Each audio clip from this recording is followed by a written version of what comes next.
మీరు ఇక్కడ స్థానికులా? Sir, come to the point, straight fight అడుగుతున్నాను. ఇక్కడ అసలు ఆ వైసీపీకి సంబంధించిన క్యాండిడేట్ ఎవరో మీకు తెలుసా గతంలో? ఇప్పుడు వైసీపీ కంటెస్ట్ చేస్తున్న దోర్నాల తిరుపతిరావు. మేము ఎప్పుడు చూడలేదు. సర్నాల తిరుపతి మేము ఎప్పుడు చూడలేదు. అయితే సర్నాల తిరుపతిరావుకి టికెట్ ఇవ్వడంలో వైసీపీ జగన్మోహన్ రెడ్డి ఏం చెప్తున్నానంటే బీసీ సంబంధించిన ఇచ్చాను నేనని చెప్పేసి మాట్లాడుతాను. అది మనం అనకూడదు, తప్ప. అప్పుడు అతను కూడా మనం కించపరచకూడదు. ఆయన ఇదిగా ఆయనకి ఇచ్చుకున్నాడు. ఇప్పుడు స్వర్ణాల తిరుపతిరావు ఆయన మనం ఏం కించపరచకూడదుగా. ఆయన పార్టీ అభిమానం. ఆయన వసంత కృష్ణప్రసాద్ వర్సెస్ తిరుపతిరావు మధ్య పోటీ ఉండబోతుంది. గట్టి పోటీ ఉంటుంది. గట్టి పోటీ అనేది ఏమి ఉండదు, పోటీ ఉంటుంది అంతే. రెండో ప్రశ్న, అంటే మీకేమైనా తెలిస్తే చెప్పండి. వసంత కృష్ణప్రసాద్ కాదని ఎందుకు ఇతన్ని తెచ్చుకోవాల్సి వచ్చింది? ఏమైనా కారణాలు? వసంత కృష్ణప్రసాద్ వైసీపీలో కాకుండా ఇక అది అక్కడ దాకా ఆ లోతుకు మనం వెళ్ళాం కదండి. మనం ఓన్లీ అంతే. ఇప్పుడు మీరు ఒపీనియన్ అడిగారు అంతవరకే, అంతేగాని వాళ్ళు ఎందుకు తెచ్చుకున్నారు ఇప్పుడు పెద్దోళ్ళలో మనం చేయలేంగా. మన ఒపీనియన్ ఇది. అంటే దీని మీద ఇతని మీద, తిరుపతిరావు అనే వ్యక్తి మీద చాలా ఎలిగేషన్స్ ఉన్నాయి. ఇక అతని గురించి మనకు తెలియదు కదండి. తిరుపతిరావు అనేవాళ్ళు నేను ఇంతవరకు చూడలేదు సార్. ఇంతవరకు చూడలేదు నేను. అతను అనేది చూడలేదు. ఎందుకు చెప్పాలి మనం? ఇప్పుడు అతనికి జగన్ ఇచ్చుకున్నాడు. బీసీ సామాజిక వర్గం ఇచ్చానని జగన్మోహన్ రెడ్డి గారు చెప్పుకుంటున్నాడు. బీసీ సామాజిక వర్గం చంద్రబాబు ఇవ్వలేదా? బీసీలకి ఎవరికి టికెట్లు ఇవ్వలేదా? ఏమండి, నేను చెప్తా, నేను సీఎం అవుతానని నేను చెప్పుకుంటే సరిపోయిద్దా? సరిపోదు కదా. ఇప్పుడు నేను చేసిన మంచి నేను చెప్పుకుంటాను, జనాలకు తెలియాలి అది. ఇప్పుడు ఏం చేసామా ఏంటి? ఇప్పుడు చంద్రబాబు అన్నా క్యాంటీన్లు పెట్టలేదా? సంక్షేమం కాదా అది? పెన్షన్ ఇవ్వలేదా? 1000 రూపాయల పెన్షన్ 2000 చేయలేదా?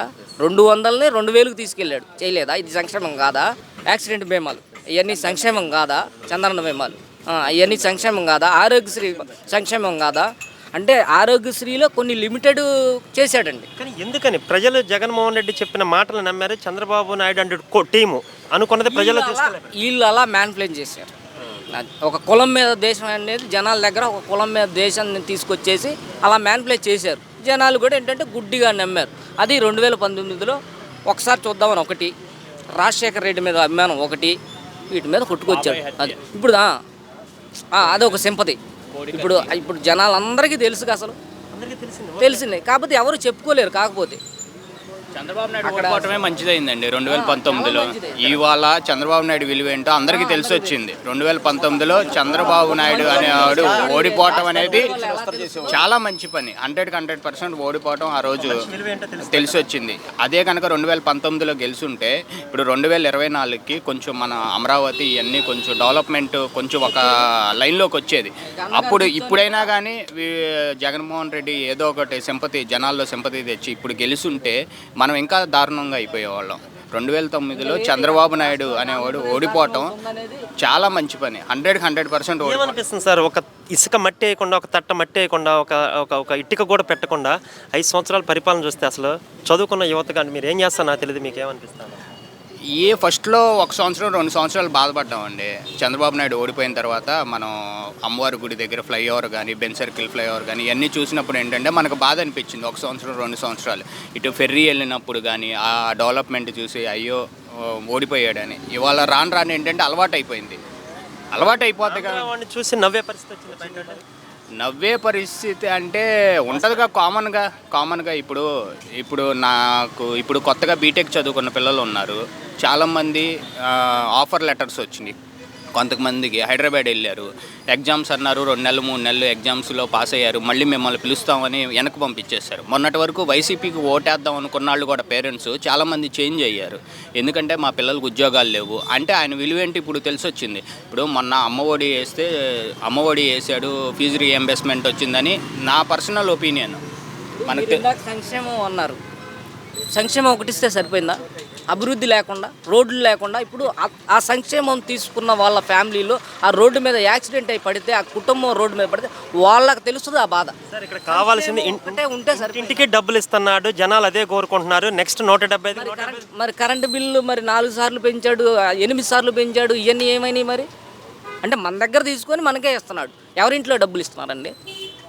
అట్లా కూడా ఎవరు ఇవ్వలేదు కదా ఇప్పటిదాకా జనాలు మాట్లాడుతున్నారు. అని జనాలు అదే ఇష్టపడే వాళ్ళు ఇష్టపడినట్టుగా మాట్లాడతారండి. ఇప్పుడు ఇష్టమైంది అనుకోండి, నాకు ఇష్టమైంది అనుకోండి, నేనేం చెప్పినా సరిపోద్ది. ఇష్టపడిన వాళ్ళు ఏం చెప్పినా సరిపోద్ది. బట్ ఆయన 175కి ఇక్కడ ఉన్న మాకు ఏమి సంబంధం లేదు అసలు. మాకు పార్టీ అభిమానం, మాకు మంచి జరగని చెడు జరగని మాకు పార్టీ అభిమానం అంతే. మాకు అసలు పార్టీతో ఆయన జగన్మోహన్ రెడ్డి సంక్షేమాలు తీసుకునేది లేదు, చంద్రబాబు సంక్షేమాలు మాకు అసలు సంబంధం లేదు విషయాలు. అసలు మేము ఏంటంటే మాకు ఎవరు వచ్చినా ఏమీ లేదు, ఇబ్బంది ఏం లేదు, మాకు మంచి జరగాలని కోరుకుంటాం.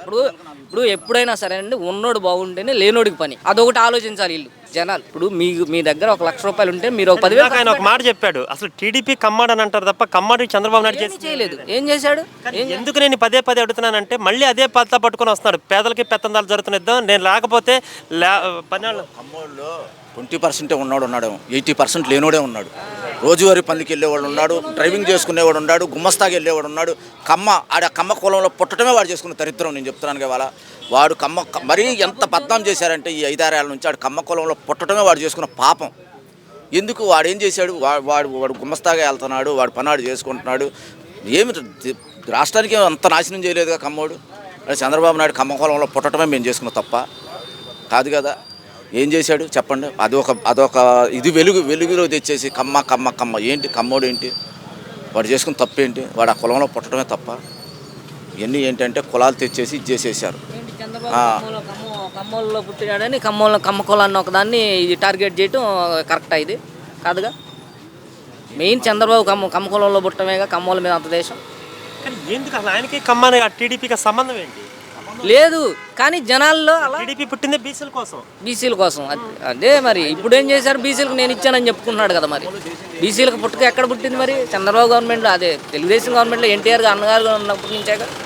మళ్ళీ జగన్మోహన్ రెడ్డి గెలిస్తే ఎలా ఉండబోతుంది? మేమైతే అది అసలు ఆ ఊహ కూడా ఊహించుకోలేమండి. మాకైతే ఇప్పటి నుంచి మాకు నిద్ర పట్టదు, అది మేము ఊహించుకోలేము. అసలు మేమైతే ఊహించుకోలేము. మీరు చెప్పేది అంటే వన్ సైడ్ అయిపోతే టఫ్ ఫైట్ కూడా ఉంటుంది. వన్ సైడ్ అనే సంగతి మేమేం చెప్పం. ఎందుకంటే ఇప్పుడు 80%లో ఆయనకుండే జనం ఆయనకుంటారు. ఎప్పుడైనా విన్నింగ్ 3%. మొన్న ఏంటంటే కొంచెం పిచ్చోడు కదా అంటారుగా సామెత, అది చెప్పకూడదు, మూతక సామెత. అట్లానే ఒక 10% తేడా వచ్చింది. ఇప్పుడు అంత వేవ్లో ఉన్న 40 మంది ఎక్కడ పోరుగా. ఏం జరిగితే చూడాలి. ఇక జనాలు ఇప్పుడు అంత నాశనం అయితే ఏం చేయలేదు బాబు గారు. జనాలు తెలుసుకోవాలంటారు. తెలుసుకుంటారులే, తెలుసుకోపోతే ఎవరికి. ఇప్పుడు నాకు కడుపు మాడితే నాకు ఆకలి విలువ తెలుస్తుందండి. జనాలకు అర్థమైందంటారా? రాజధాని కూడా సేమ్ కదండి, కమ్మల కోసం పెట్టాడు. కమ్మోడు ఎవడు ఉన్నాడు? రాజధాని కమ్మోడు కోసం పెట్టాడు.